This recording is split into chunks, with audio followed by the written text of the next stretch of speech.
Welcome to another edition of the Basketball Teacher Podcast. Our mission is to bring you discussions on a wide array of topics in the coaching world to grow players on and off the court. You can connect with us on YouTube, Facebook, and Twitter, and also reach us directly through email at basketballteacherpodcast@gmail.com. Now, here's your host, Coach Mike Hernandez. Welcome back, everyone. Thank you guys so much for joining us here for another episode, wherever in the world you're listening to us from, whatever platform you're listening to us on. As always, thank you guys so much for the support. Thank you for sharing this podcast. And thank you for all the kind messages that you guys have been leaving. Really, really appreciate it. And make sure you keep those coming.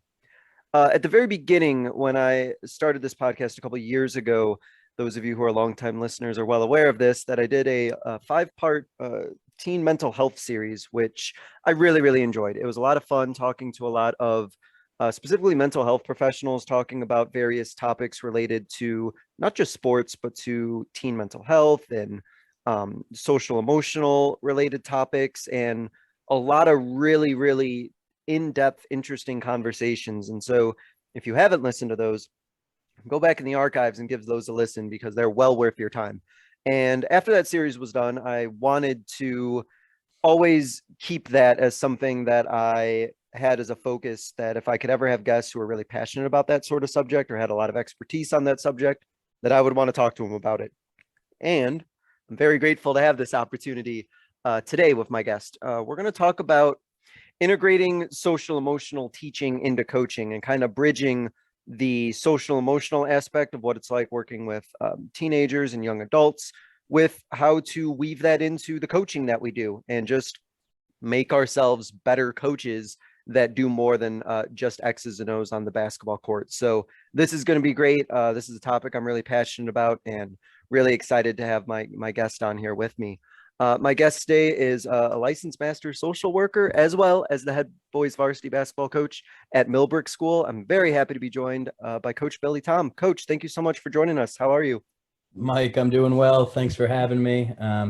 As you said, I think a really important topic. So excited to talk about it today. Yeah, I'm really looking forward to getting into it. So let's go two ways of this question, where I always have my guests kind of introduce themselves to their basketball journey and the coaching journey. So I'm curious about your coaching journey that led you to Millbrook, but I'm also curious about your journey that led you into wanting to get into social work itself, because from my limited experience, my limited background, that is sometimes an unforgiving position and one that you really got to be committed to. So I'm curious about that as well, if you wouldn't mind sharing.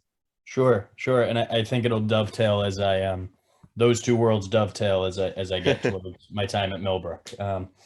I would say that first and foremost on the basketball piece, I grew up in a gym. My dad's was a public high school coach in New York. He's in the New York State Basketball Hall of Fame. Billy Thom. He coached at a small public school about an hour north of New York City, Croton Harmon High School.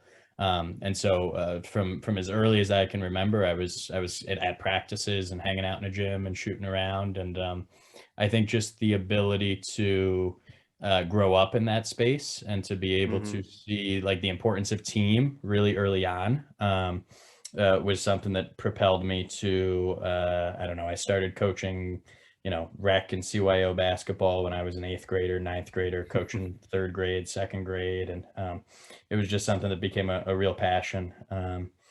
Got through school, got through high school, probably could have played, low level D3 somewhere. I was okay. I wasn't great as a player, but opted to go with the manager route, thinking that I really wanted to get into coaching, and that would be a hands-on way to learn. So I ended up at Davidson College down in Davidson, North Carolina, working under Bob McKillop, who's been there for a long while.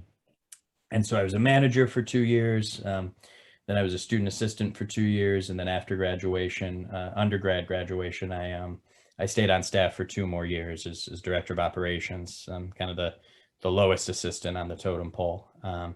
And that was just a tremendous experience. Coach McKillop, one of his operating kind of central thoughts is, he's trying to prepare all of his assistants and to be head coaches one day. And so he gave, I was doing film work as a sophomore and an undergrad sophomore in college. I was helping prep scouts right away. I was in working out some walk-ons. I was going out and speaking to the local, Elks Club or whatever.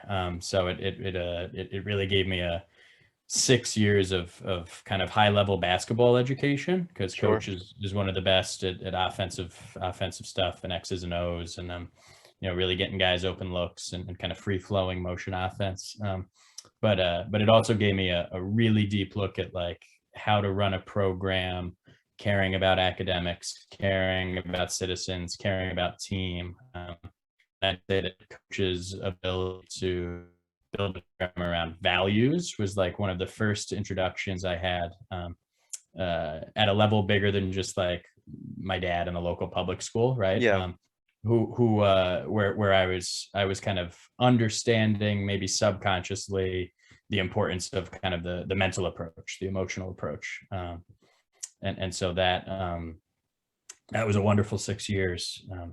And then I had a little bit of a health issue and some autoimmune issues, and was not feeling great. Was seeing some doctors up in New York, where I grew up and out of the city, and out of Manhattan. And I ended up thinking at that time, like, this might be a space where I'd always had some interest in working with high schoolers. I think, again, growing up seeing my dad do it, that nature versus nurture thing. I think that was definitely nurture. Yeah. But it happened to be that Landry Kozmalski was an assistant at Davidson. He's now the head coach at Swarthmore.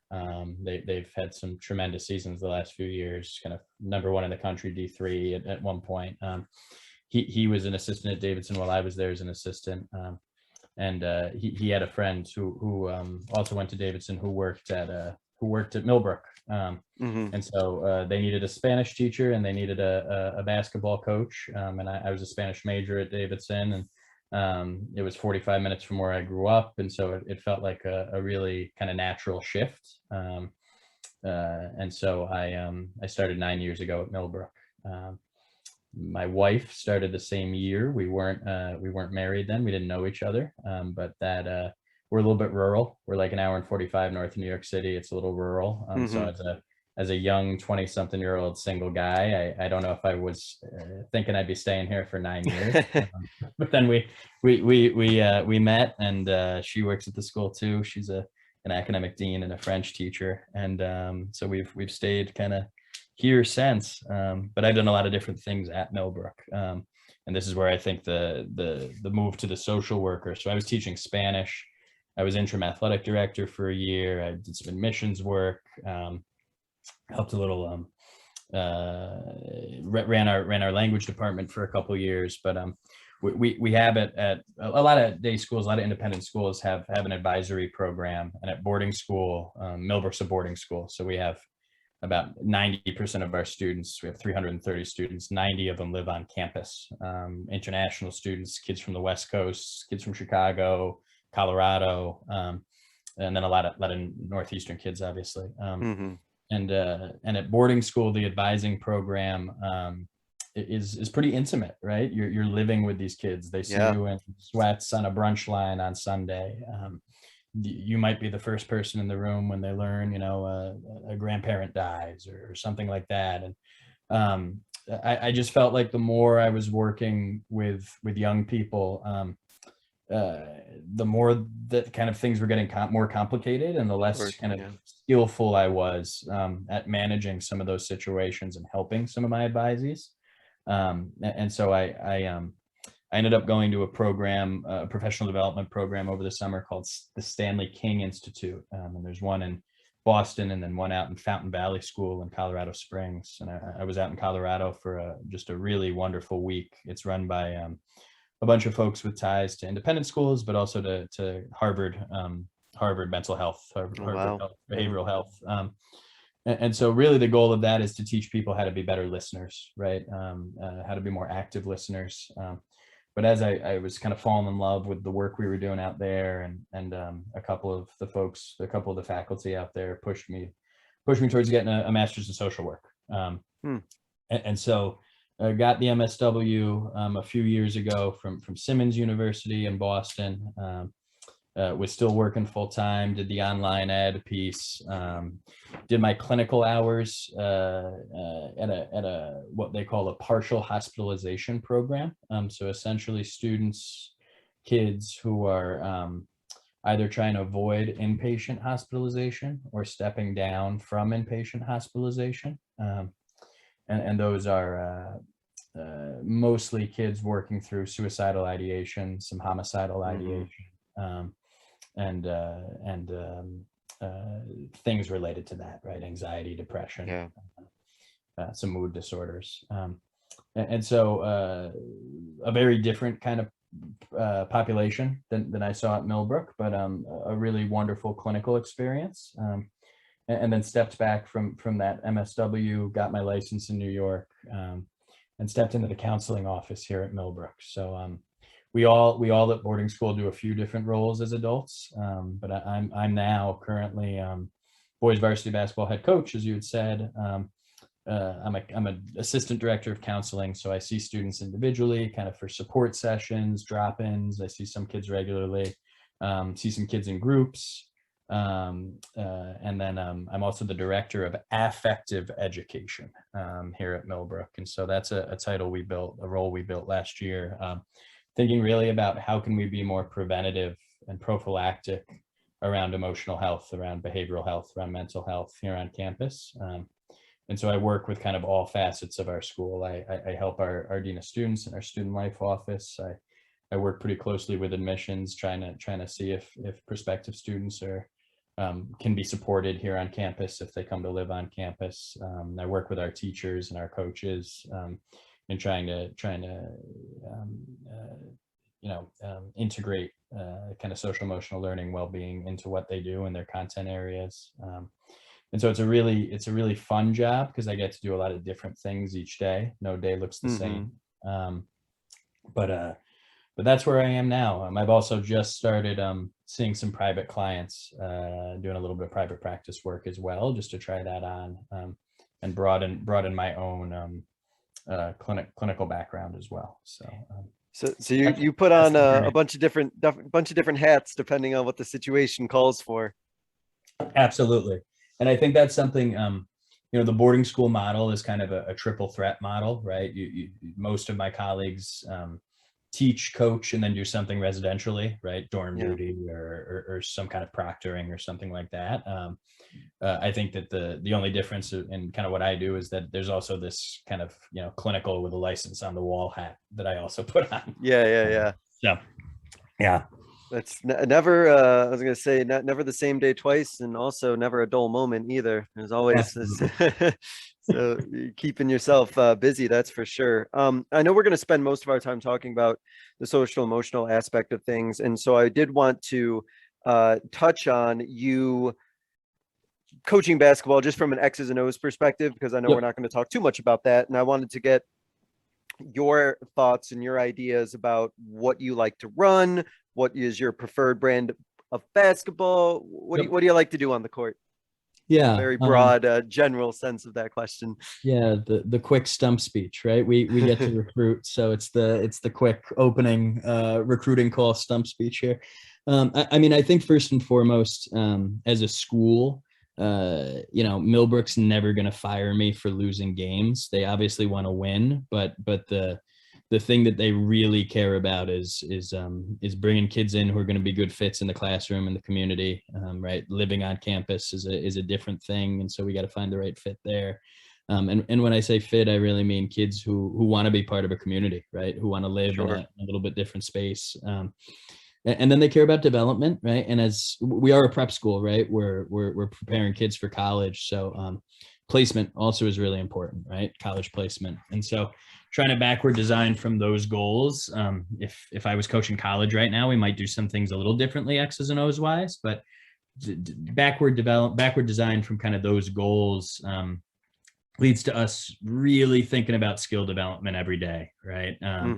And from day one of practice to preparing, we were lucky enough to play in a semifinal New England prep school game this year, and The day before that, we had about the same amount of skill development.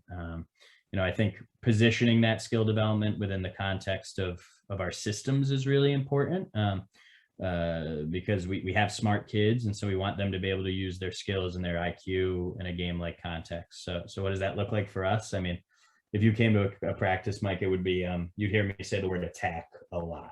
We want to play pretty fast. Our offensive numbers didn't bear it out this year so much. We were big, we were long. We play 4 guards typically. Our fours, quote unquote, our fourth guards this year were a 6'8" D1 kid and a 6'7" D3 kid. Yeah. So they we didn't look like we were playing 4 guards at many Yeah, a little times. unconventional looking. Yeah. But defensively, we've gone to pack line principles. I'm really lucky.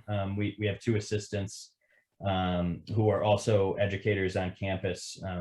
One played at Rhodes down in Memphis for 4 years, Jeff Livesey, and one played at Skidmore, and then overseas in Germany for a year, Alden Meduzinen, and they both bring a ton to the table. So we get to run, pretty intense 90-minute college level kind of pace practices because they can take a lot. So Jeff runs our defense, and we were able to go 94 feet this year with just a ton of ball pressure, but our league is really guard dominant and like kind of jitterbug guards that can get into lanes and create havoc. So we really got to kind of bend, not break, and be in gaps behind the ball. And then offensively, it's the same thing. We want to attack, we want to put pressure on the ball, but we want to be really organized in it. So if you've seen Davidson play, our break's going to look really similar to that. Our 2 corners, 2 wings running to corners, a pipe runner, and then a guard trailing to the top of the key who can make plays from the top of the key in a pitch back kind of situation. We give our kids a couple of secondary reads. Typically it's a handoff ball screen. We've got a big 6'11" kid who's pretty good in the ball screen scenario. So we try to get him into stuff early as much as we can. And then we flow into some motion, and it's not kind of true collegiate level motion. We just don't have enough time to teach that. Yeah, of course. But it's a lot of flares, a lot of dribble handoffs, a lot of pin downs, and trying to put guys in situations where they can just use that skill. And then we've got 10 to 12 quick hitters, trying to use our IQ, trying to use mismatches, or like anybody, taking advantage of kind of defensive strategies right from the opponent. And it sounds like it's a brand of basketball that players are probably pretty excited to get into. I mean, you mentioned the word attack, and you mentioned kind of the pace, even the way that your practices are going. Like I feel like they probably get a lot out of it, and they know that like they're going to be working really hard and getting something in return, where they know that this investment of time that they're giving in, like they're gonna get rewarded for that, whether it's playing time or just learning a lot about the game itself, or just having like a really positive experience that they're getting. If we're doing like it right, a lot out so. of it. Well, yeah, right. I think so if we're doing it right. We were, and it was because of senior leadership this year, we were excellent at sharing the ball. We were, I think 2/3 of our scores this year were off of an assist, somewhere right around there. So that makes the brand fun. If it's really dribble heavy and we got some guys who really stop the momentum of the ball, it can break down kind of the rhythm. It can look really ugly really quickly, to be really honest. Yeah. But I think when guys buy into the idea that we'll share it and it's going to come back, that's helpful. We also played a 10-man rotation this year, which getting guys in and out, and it's we're playing college level games kind of physically, and 3/4 of our league of our classification are ex-college coaches, so it's fun kind of gamesmanship wise, and it's hard year one for some of our guys to step in and like think at a little bit different level, play at that different pace. But once it clicks, it's really fun, I think, for our guys. And when you're winning and you're doing the right things on campus, and faculty are in the gym and students are in the gym, and they're it's a raucous atmosphere, I think that all kind of feeds on itself, right? And so Yeah. The campus piece helps us too. I know you were saying before we got on, I might be the first boarding school coach you've talked to. I think so, yeah. But that kind of diet college, small college, like campus energy feel Sure. is something that is part of the whole thing too. So it's exciting. Yeah, definitely a unique sort of style and atmosphere that they get to play in, which is really unique and really cool for sure. So as we kind of get into the idea of integrating social emotional teaching into coaching, I think that we all have a kind of an idea of what that is and what that means, but I want to make sure I had kind of your definition of that. So I wanted you to describe to listeners, like what is social emotional teaching, or perhaps what does that term mean to you? Yeah.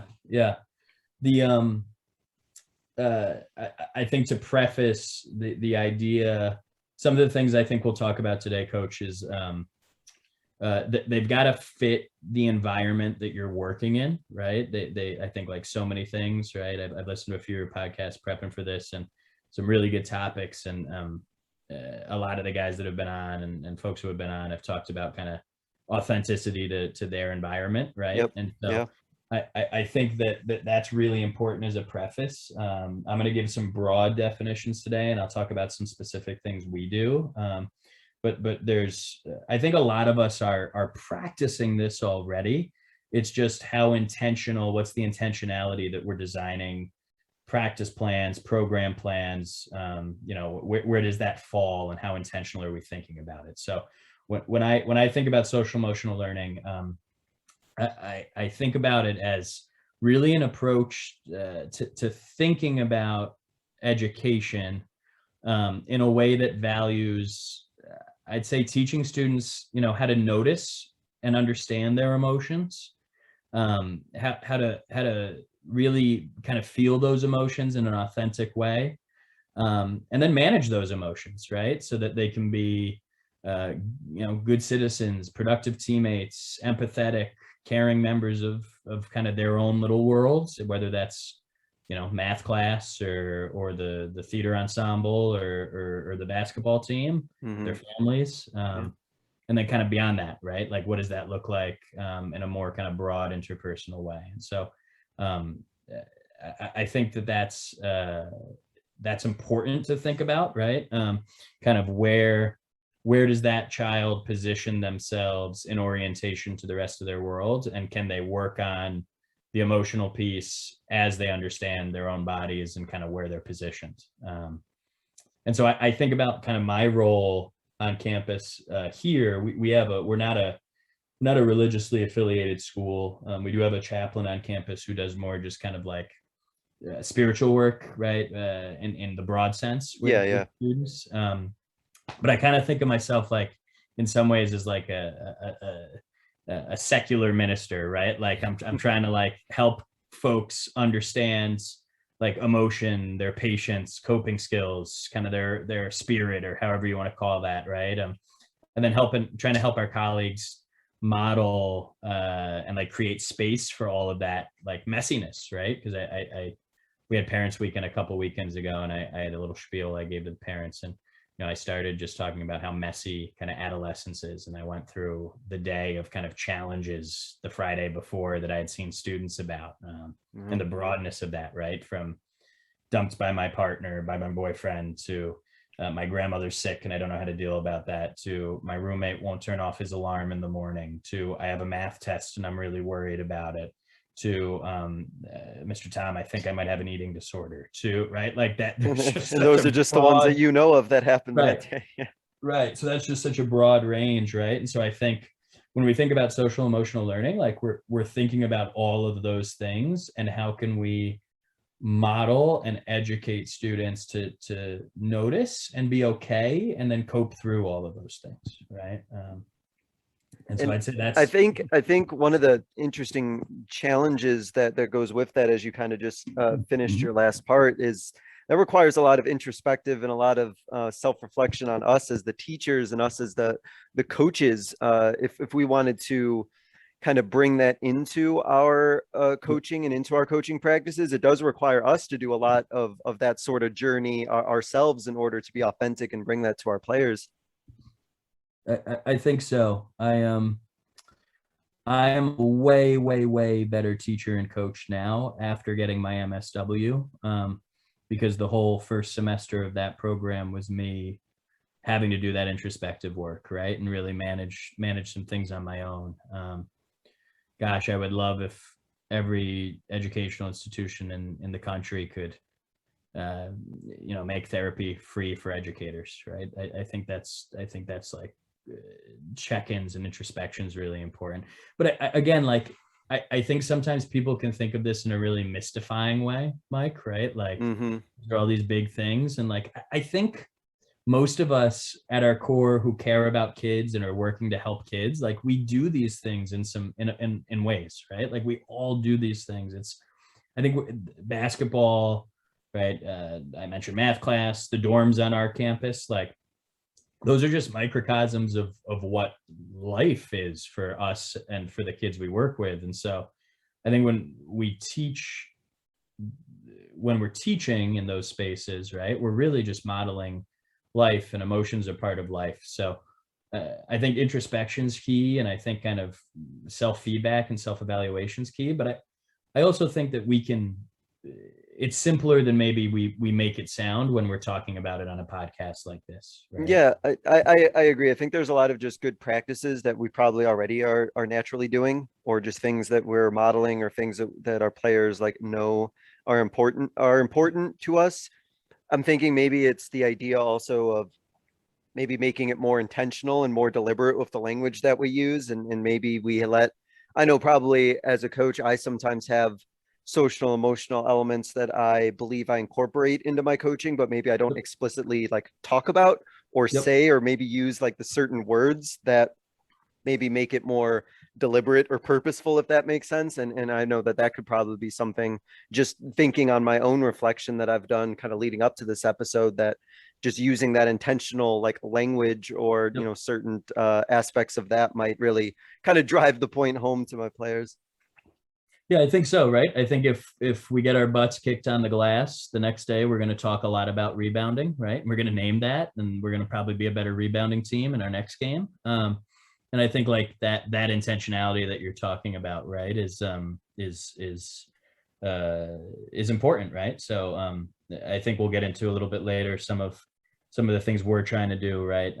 It's kind of specifically in practices and in film sessions and things. And I would agree, like the intentionality and the naming of it is it might feel and kind of sound hokey to begin with, right? When you're trying to figure out how you want to package it for your own authentic, coaching style.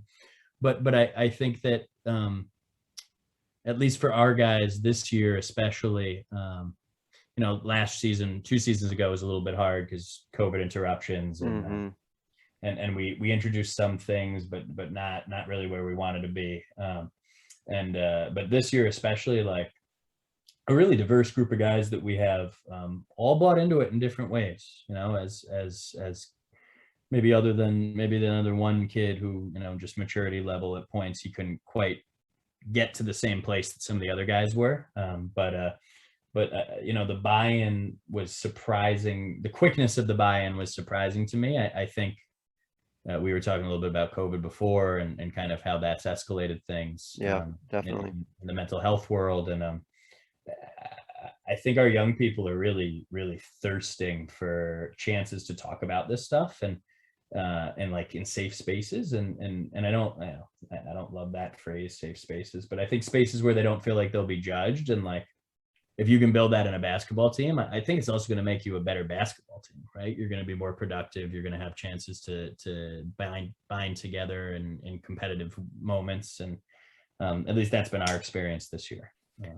Yeah, I mean, that you're putting a lot of trust by having players have those conversations, right? And talking about these things and opening up. And especially if they're being able to have those conversations with each other in a safe environment, like you said, that's so much trust that's being given and received, that I feel like it can't help but sort of make its way onto the basketball court itself when you just trust your teammates that much more.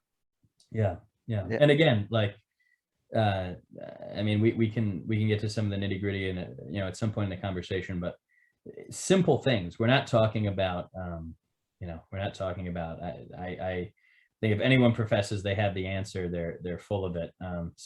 Like this isn't, this isn't some mumbo, this isn't some mystifying kind of secret sauce here. I think it's things that we all do. It's just intentionality, naming it, being comfortable, maybe with a little bit of discomfort early on. And kind of holding ourselves accountable to doing some of it in a explicit way. Right? Well, for anyone who is mystified, maybe we can do a little demystification if there is anyone out there who is still mystified. Let's talk about bringing that into our coaching practices. And then like you said, there's probably many of these things that coaches are already incorporating that they might not even be aware that they're already incorporating. But let's get into some, situations I brought up as a question about, things like film sessions or practices and meetings. So how do you think a coach, again, with the understanding that they're probably doing some of these things already, how would a coach go ahead and kind of bring in the social, emotional aspect of things into those sort of situations like film sessions or practices, meetings, things of that nature? Sure. I think number one, you said it before, Mike, right, is the idea that we're always a little bit on stage as coaches, right? And so modeling it for our players. And I don't mean that in a way of like not of being a robot, right? Of not having emotion, right? I actually think that modeling the range of emotions, especially I think as a male coach for young boys and men, is a little bit counter societal, right? It's a little bit countercultural if you can maybe have that moment where there's a little bit of an explosion and then say, you know what, I lost myself there a little bit, right? I lost that cool there, and I'm sorry, and let's move forward, right? I love the moments when I'm watching something, right? And this happens to me too. So there's no judgment in this, right? But the idea of like, I'll get upset when a player maybe doesn't, has a negative emotional reaction to something, but 2 minutes earlier, I was like losing my mind on a ref, right? like those moments are there's a level of hypocrisy there. And I think teenagers especially sniff out fakeness, right? And they sniff out hypocrisy more than anything else, right? And so like, I think trying to model and hold ourselves accountable to some of that, but I think also the moment of saying, I actually made the mistake in that moment. My bad, guys. Like, well, next play, right? I got you on the next one, right? Or guys, like, yeah, I'm nervous for this game too, right? But here's how we're gonna conquer those nerves, right? Here's the plan we're gonna put in place to conquer, right? How we're gonna beat, Pomfret in a first round playoff game, right? Or whatever it is. And so I think just the modeling of that kind of language and openness can be a really good first step. When I was thinking about the question you asked me, Mike, at the beginning of our season last year, I don't know about you guys, we get 90 minutes of practice, and we got to be out of the gym after 90 minutes, right? So we can do some meetings and film session kind of around that, but on the court, it's 90 minutes. Yeah, gotta go. Is that you guys too? No, we're not on the same bind, but I think I've found that anything, even if I had more time, I mean, I do have more time, but after 90 minutes, it's already sort of like, okay, I don't know how much more I'm getting out of this anyway. After like 90 minutes, maybe 2 hours, but even if I had all the time in the world, I know that the attention span for my girls isn't going to last past much longer than 90 minutes, 2 hours on a good day. Yep. And I think it's interesting you say that because, coming from D1 basketball, I was like 90 minutes, what the hell, right? Like where but then over the 9 years, I've gotten to the point where late in the season, we might go an hour and that might be it. Right. And sure. And a little bit of that's going to be some of these things that I'm going to talk about in a second, and then on court skill and then some systems things. I've kind of become be really fast paced, be really organized, and less is more kind of approach as the season progresses. So, as I was thinking about putting some of these social emotional practices into our practice and into our film sessions, the beginning, my first thought was like, crap, how are we gonna like make room, right, in 90 minutes when every minute seems really valuable. But then thinking about that, and really it was my work with our non-basketball players on campus this fall, seeing just how many kids were thirsty for connection, struggling with, anxiety, depression, some of those like those gaps in kind of interpersonal resilience coming out of quarantine. We're a PWI, right? We're a prominently white institution. So seeing some of our Black and brown students, struggle into that transition into a really white space. And a good chunk of our basketball players are Black or brown as well. Just thinking about that fall experience for me, I got to the point where I was like, how can we not make time to fit this in, right? And so I think shifting that, if you can shift that mindset a little bit and say, even 5 minutes to start a practice is going to go a long way. And how can we not help kids check into this another space that's a classroom, right? This the same as we might do a warm-up activity or a check-in activity at the start of, English class, a free write, something like that. Why don't we do that? Coming into like bell work almost. Yeah, exactly. Right. The go piece is I think important. So number one, I assigned in our first staff meeting where we were planning for the regular season, I assigned our assistants to hold me accountable and to tell me, right, if we were going through a practice plan and I didn't write something in that day that looked like what we were talking about from a social emotional standpoint, call me out on it. Right. And then we started thinking about some different ways. Right. So I think you asked about film sessions. One thing that I really like is we watch a lot of self film. We don't watch a ton of opponent film. Maybe later in the season a little bit, just to see kind of tendencies of players. But we watch mostly self film, and early in the season, assigning once or twice a week our players, to actually run the session for 2 to 5 clips. Right. Model it a few times, show what a film session looks like in your program, and then ask our guys to pick, we all have access to Huddle, so ask them to pick 2-3 clips, right, that they think kind of drive a point home, either from practice the day before or from the scrimmage the day before, whatever it is, the game the day before, even early in the year. And I think it does a few things, right? I think it gives them some ownership, right? It gives them some ownership over thinking about our team and thinking about what's helping and not helping our team. I think it helps them learn to plan, which so often when we think about social emotional learning, we think about just like feelings, right? Or you hear self-care and you think about like, the person on a yoga mat on the front of a magazine, right? But really what we're a big component of that, right, is planning and organization and executive functioning, right? And some of those things that are really important skills. I think it helps them look at the game a little bit differently. Crap, now I got to tell my teammates, right, like what I think went well and didn't go well here, which I think also starts to help them learn how to offer feedback to peers in a constructive way. And we teach them the skills to do that, right? We've modeled those skills. We've talked about offering feedback. That's some of our fall kind of preseason meeting work, is practicing I statements, practicing descriptive statements rather than judgmental statements. But I think the SEL piece, the social emotional piece of that, right, is in giving that feedback and learning how to give that feedback. They also learn how to start to manage their own emotions around doing that, right? So they might be really nervous. The sophomore who was assigned that day might be really nervous to tell the senior stud, right, hey, I don't think you used that ball screen well, right? Yeah, that's scary, I can imagine for him. Right. So I think being able to start to practice that in a space that's like, hey, each of us are going to do that in this next 3 weeks, right? And it's really just as a way to help us get better. Where I think it does take a little bit of pressure off, right? It does help them start to think about that approach a little bit differently. I think something that just kind of putting the pieces together, and especially when you're talking about practice plannings, you mentioned about how the instance you gave at that parent night about all of the situations and all the things that you learned about or talked about during that day.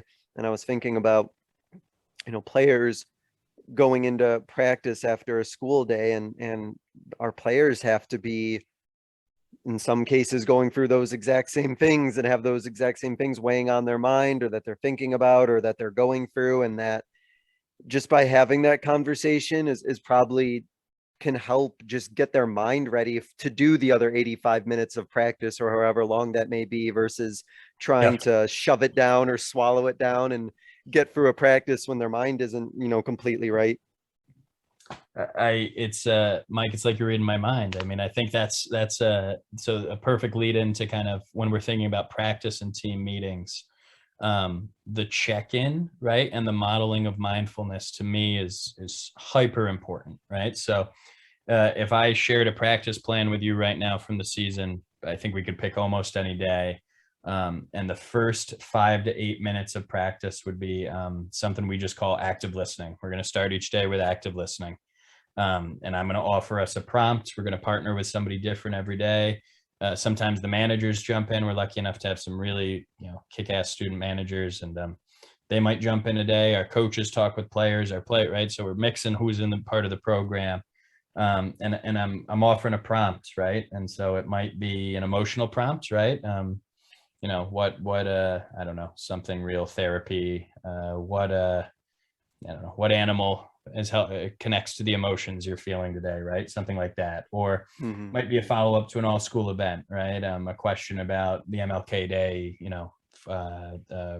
events and programming that happened right the day before. Or might be something topical, right? Right. Who knows, right? I get you. Yeah. And then I was thinking like, where do I want to go with that topical example? And too many options. But and then it's somewhat structured, right? So if you and I were partners, Mike, I would have a minute uninterrupted to kind of answer that prompt, right? And your only goal in that moment is to show that you're listening to me. Right. So it might be a head nod, it might be an right. But I have a minute to talk about that thing. And I think sometimes that's really long for some folks, right? Some kids. And I Start think, looking at the clock. yeah, right. And they're It like, is a crap, long time. I gotta keep talking, right? And for some kids it's not, right? For some kids it's pretty short. But then after that minute, you would then have 30 seconds to say, so what I'm hearing you say is, right? And then try to reflect that back to me. Mm-hmm. Right. Yeah, I like that. Yeah, I've done that before in a sense too, of teaching. Just, yeah, in a teaching sense, in a classroom, I've done something like that. It's really cool. It's really powerful. Yeah. What did you see when you would do that, Mike? And anything that would jump out at you?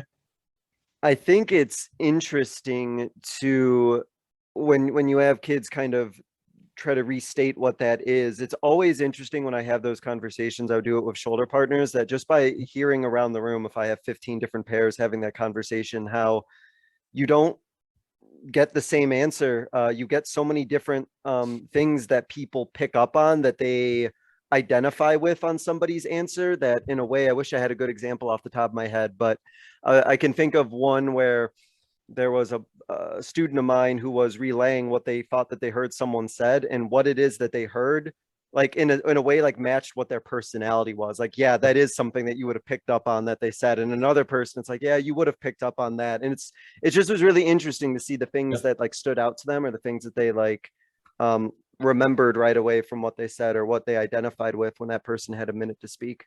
Yep. No, I think you're hitting the nail on the head, and the richness of that overlap, right? Can't help but build some rapport and some potential trust there, right? That, Yeah. wow, my partner really heard part of what I was saying in a way that's not just, okay, yep, right? But really reflected back to me. And I think it teaches the listener too, right? A way to listen, to respond, right? Rather than just to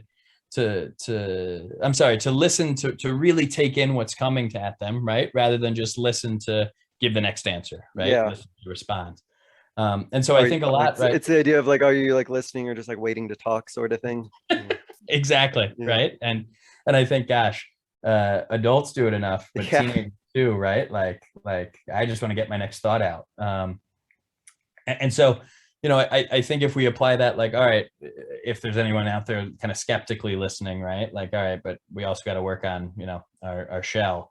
Right. I think that the best basketball analogy I can make is that, so often we'll tell our players, talk more, right? And I think Landry, who I mentioned before at Swarthmore, is awesome at teaching his players what to say, right, and what situations. I mean, a lot of coaches do it really well. Mm-hmm.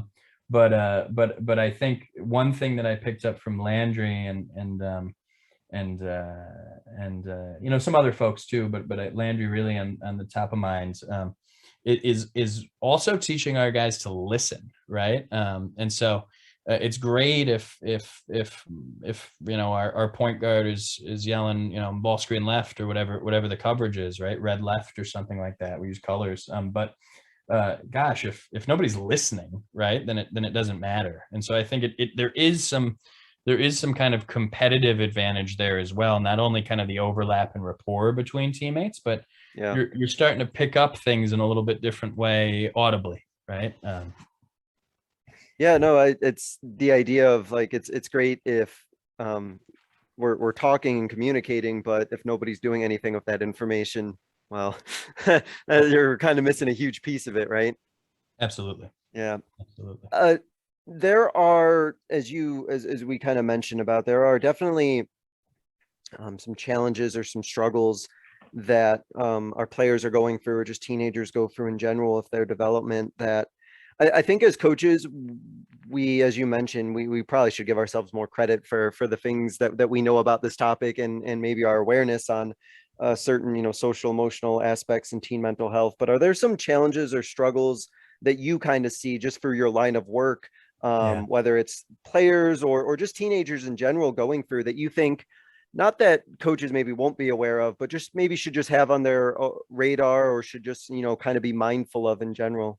Yep. Yep. Yeah, I'm going to continue to pump all of our tires, right? I think, and I have a lot of friends who coach in public schools and wealthy New York City suburbs and more, more urban areas where there's a lot of free and reduced lunch. And I think about kind of just the swath again, right? Kind of authenticity of your neighborhood, of your community, right? So I think being aware of social ills in the community in which you coach is really important, right? And I think being aware of social environments, social spaces, right? And so I think about the coach who coaches in a community where if we're thinking just kind of basic Maslow's hierarchy of needs, right? Are his players, are her players, are their players, right, sleeping somewhere where they're safe, right? Are they getting the food they need, right, kind of day to day? And so we're really fortunate, right? We have a beautiful dining hall and dorms, and so like that's a given for me, right? But it's something that I think we have to be thoughtful of, kind of where are those kids walking in from, and do they have those basic needs taken care of? Mm-hmm.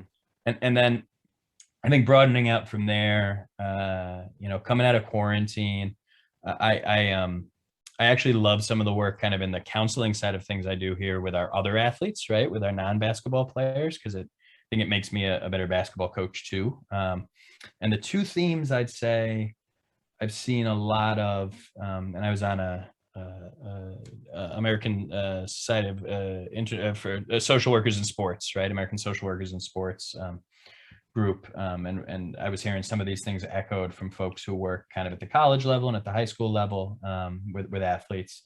Really two themes coming out of quarantine that seem to keep popping up, Mike. One Mm-hmm. is, and this is really in connection to sports, right? In connection to the sport that these kids play. One is really an overemphasis on kind of quote unquote catching up, right? I Yeah, think we're seeing that was the first thought that came to mind. So I'm like patting myself in the back right now. Yeah, That's what I thought it right. would be. Go ahead.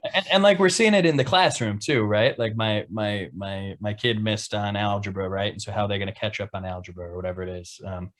And that's, I think, that's a valid and I think appropriate reaction, right? Our kids are grieving a season, right? Especially kids who don't have many seasons left maybe of high school sports, right? Yeah. And so I think there's more parent pressure in that, right? How's little Susie or Johnny gonna work towards that scholarship, towards that college placement, right? And I think there's also more kind of self-inflicted pressure, right? I have to perform better now that I've missed X amount of time. And I think clinically, right, if we're thinking higher stress levels for longer periods of time leads to anxiety, right? It leads to a baseline of anxiety. I think the flip of that in some ways, the inverse of that in some ways is the kind of the second theme, which is a realization that for some folks, their sport maybe isn't the be all end all that they thought it was, right? That they've really centered their identity pre-quarantine on this thing. And they were able to find other things that maybe brought them joy, or stepping away from the sport gave them some joy for a little while, right? And so I think we've been able to see some of our student athletes kind of come to terms with how to position the sport within their lives, right? And for better, and for some kids for worse, right? There's some depression that comes with that. I mean, the general things are the general things, Mike, right? Like, you go on any social media, or you go on, Washington Post, or, I think SAMHSA has done one, National Institute of Health, CDC, the WHO, right? Well, you're seeing all these studies, right? And surveys, increase in anxiety, depression, eating disorders, self-harm, substance use and abuse, suicidal ideation, as I said, less interpersonal resilience kind of when problems arise, self-isolation, right? Like those challenges I think are popping up, and we're seeing all these surveys come out and studies come out with that. A lot of those surveys and studies are also saying that if a young person has 1 to 2 adults in their school who they feel like know them, right, that's also a really protective factor. And so I think just if we could take anything maybe from the talk today, Mike, it's, there's a million kind of tricks and tools out there, and we can talk resources in a minute here, but build relationships, right? Like Yeah. build a relationship beyond the sport, because I think that is the greatest protective factor, right? Against so many of these upticks of things we're seeing. And some of it's chemical, and some of it's right. There's parts of that maybe the relationship isn't the kind of the silver bullet, but it's preventative, right? And it's prophylactic in some way, and it's going to help that kid feel like they're known, right, in a real way. And that's one of the, I think sometimes one of the tougher parts for me when it comes to the you talked about the hierarchy of needs, and I'm well versed in it, and I'm well aware of those situations, and also well aware of the situations that my players might be in sometimes as well. But it is easy to forget when I'm like in my office, just sitting on my office chair, looking at film with all of my basic needs being met, and wondering like, of course we can, just take care of all these basketball related things and just get after it the next day. And then, you step back and you realize like, well, if you actually think about some of the things, like some of my girls who have 10 people living in their 2-bedroom apartment or something, or all this other stuff, it's like, well, maybe finishing that closeout, or working on your free throw form, maybe that's not exactly on the forefront of their mind at the moment. I think I think it's really true, right? I think also though, connected to that, right, is that discipline and kind of the walls of the sandbox to play in, right, are also a huge part of offering structure and support, right, and kind of structural support, right, structured support to the folks we work with, right. And so yeah, I think being a really kind of warm, I don't know, I've heard this phrase warm demander before, maybe that's it, right? But a warm and caring person who's also going to hold folks accountable, right? And so I think we can do both of those things. I don't think they're mutually exclusive, right? I think the ability to have a really organized practice plan and really be focused and detailed on the closeout or right, how we're going to set this screen or whatever we're going to do, and demand some detail on that, helps make our team better. I think it helps make individuals better. But I'd say also being comfortable with the fact that if player X is really struggling in that, right, and they're not where they typically are on a day, I'm privileged enough to be able to say, Coach M is going to take over this drill, and I might go over and whisper in that person's ear for 2 or 3 minutes, right, and check in and see how they're doing that day. So I think having the flexibility to allow the relationship and the humanity part of it to take a moment out of the practice that's really fast paced, right, and you're trying to get a lot of things done. I think cutting ourselves a little bit more slack as teachers and coaches to be able to allow ourselves to do that. I think it can go a long way, right? And I think, I don't know, at least I have struggled with this, that, right, that kind of like, we've got to be really demanding and rah-rah and right, if we don't get everything done on the practice plan, it's a crap practice, and right, we got it, right, and like that's really been instilled in us, right, and I think that being able to be a little bit less myopic and a little bit more coming from a place of kind of abundance, that we have enough time and we have enough strength in our group to be able to get done what we need to get done and be really human while we're doing that, but still be demanding, right? Still hold people accountable. And I think that's always the fear sometimes, from a coach and teacher standpoint, is we're going to lose one if we make space for the other. And it's definitely, I've had some interactions with parents, especially coming out of the quarantine, where parental anxiety, right? If my child stops and is getting 5 minutes of talking in instead of 5 minutes of ball handling, they're not going to reach X college placement they want, right? And that, I think that's, again, there's a myopia there that is, I think we got to combat, right? I think we've got to fight against that to think about health of a whole child, right? And to kind of like bring that back like full circle to talk about the relationship aspect, I feel like if you know your players and you have that relationship with them, you'll be able to pick up right away, like in a practice, if they're off that day or they're not like completely like with it. And then you may be able to pull them aside, have a conversation about them, about what's going on, or just have like a quick little check-in. And that conversation might be enough to kind of get them going, or at least kind of get them on track for that practice. And then just by having had that relationship and taking the time to really establish and nurture that relationship, you may have been able to, in a basketball sense, get more out of that player because you recognized when something wasn't quite right. We're able to have that conversation, kind of get them at least, maybe focused more, or in a position to do well that practice. And then, they're more productive in that sense, and then you can kind of follow up the conversation later, just kind of connecting those dots there.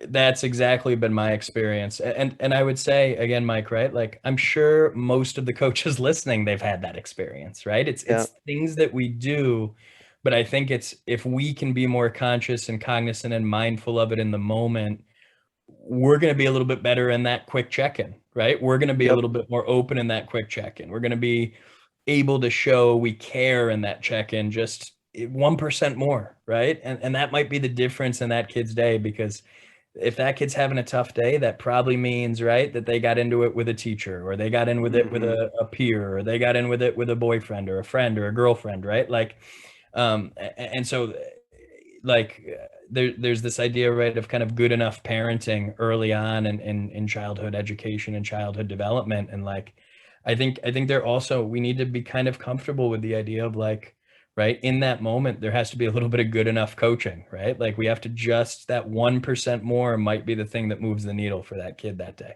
Yeah, absolutely.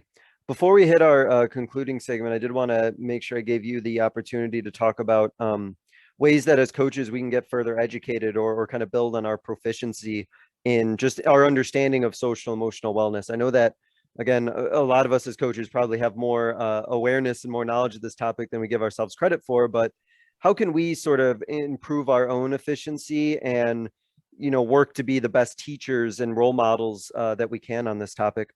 Yep. I threw a couple of resources here who I think are really fantastic folks. Was just on a call, as I said, with the American Social Workers in Sports group. a coach and professor, Liz Winter, who just retired from UPitt. I think Liz is, I've been on a couple calls with Liz, and Liz is just awesome. Teaches a lot about resiliency and resiliency development in through sport and through coaching. I've been reading lately a couple of Trevor Moawad books. It Takes What It Takes, Getting to Neutral. I think helping us be more introspective and neutral thinkers as coaches, right? And not being as high and low can help us then approach our coaching, right, in a really kind of intentional and direct way. I love Adam Grant. He's an organizational psychologist. He's got a great Twitter handle. You can follow a ton of stuff he posts every day. I think there's awesome little nuggets there. Mizzou, University of Missouri's positive coaching and leading program has an awesome Twitter as well. I'll go with the Davidson route a little bit here. Brian Sullivan was an assistant at Davidson. He played at Davidson. He played overseas for a lot of years. He's now getting a sports psychology master's at Denver UD. He's got a Substack called 3 Points, and it's kind of 3 points on exactly what we're talking about. And he does that. I don't know if it's daily or weekly, but he does it quite a bit. And there's a lot of good stuff there. I'm on Twitter. I don't tweet a ton as far as kind of content. I'm trying to get a little bit better at that, Mike. That's one of my short-term goals. There you go. I retweet a lot of stuff. Yeah. My dad and I are actually, and this is the only shameless plug I'll make. My dad and I are actually, he's getting into more of kind of the coaching, consulting, running leagues and camps. He's down in Alabama now, on the Gulf Shore of Alabama. But he's starting this BT development group to help kind of with player workouts, practices, and we're hoping that we'll be able to build kind of a mindfulness and performance component in the next couple of years that I'll take a little bit more leadership over. But you have, I'm on Twitter. Coaches, if something, revs your engines here, reach out. And I obviously love talking about this stuff. And then I'd say, go watch your football team practice. Go watch your girls or women's lax team practice, right? Like, I think the best PD is often on your campus or in your high school, right? In your middle school. Yeah. They're the ones working with your players and your population. Yeah. Right. Go ask if you've got four of your players in an English class, go ask the English teacher if you can sit in the back for 10, 15 minutes of a class. Right. I think those are invaluable opportunities. And then, right, we said it, like the introspective part, you led with it, Mike. I think asking a couple of questions every day, kind of continuously, when you're practice planning, when you're meeting planning, when you're program planning, right? How can I model health, right? How can I model wellness in this, and whatever we're doing today? And then, right, what in the plan, right? What part of the plan for today is going to encourage, that emotional regulation, that mindfulness, that interpersonal effectiveness, right? And in the moment, how can I name that, right? I think those 3 questions. How can I explicitly tell our players that that's part of what we're working on in this drill? So those are just some thoughts. There's a ton more, but some folks just off the top of the head and kind of prepped on the list here that jumped out. And I really, really just want to reemphasize the idea of just, talking with those who work with your players the most, whether it's like teachers or coaches. And, I know that there are players who I have had like really good relationships with and talk about a lot of things. And I also know there are other players who I get along with pretty well, but they have other adults or other teachers who or even other coaches in some cases who they really, really connect with. And it's been super insightful for me, not just to kind of learn more about them for them, but also learn more about how to maybe even broach a conversation with them or just strengthen my relationship with those players because of the strong ones they have with other adults. There's just so much good stuff there. Couldn't agree more. Absolutely. To wrap up, Coach, I give every guest what I call, a couple questions. I jumped the gun there. Whoa, I haven't done that in a while. There's a couple questions I ask every guest as to wrap up. So let me go ahead and get this first one going for you. What is a coaching or a professional moment, either one?